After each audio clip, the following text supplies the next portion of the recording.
talking and sharing our stories is important, but action, ultimately, is how we're going to win this struggle. It's the action that people like Lambda, organizations like Lambda Legal, people like Camilla Taylor, Chris Clark, who are, actually in the courtroom fighting those battles.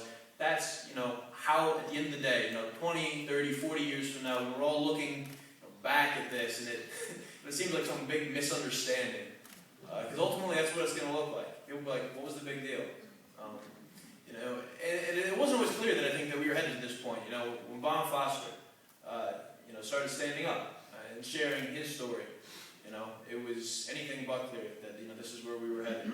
So it's encouraging people like that, Bon Foster, people who are willing to put their careers, their lives on the line for this issue.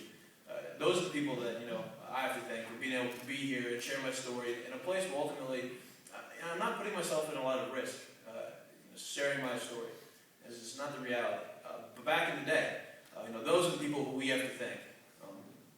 There's a quote, in the first page of your program from Dr. King. Let us realize that the arc of the moral universe is long, but it bends towards justice. And it bends towards justice because people like Bon Foster, people like Camilla, people like Chris Clark, all the staff of Lambda Legal are willing to go to hell and back just to get a grasp of that arc and then pull. So thank all of you from the bottom of my heart for supporting these people and their tireless, thankless work, because it's so important. At the end of the day, it's these people who are going to win this fight. Wow. Thank you very much.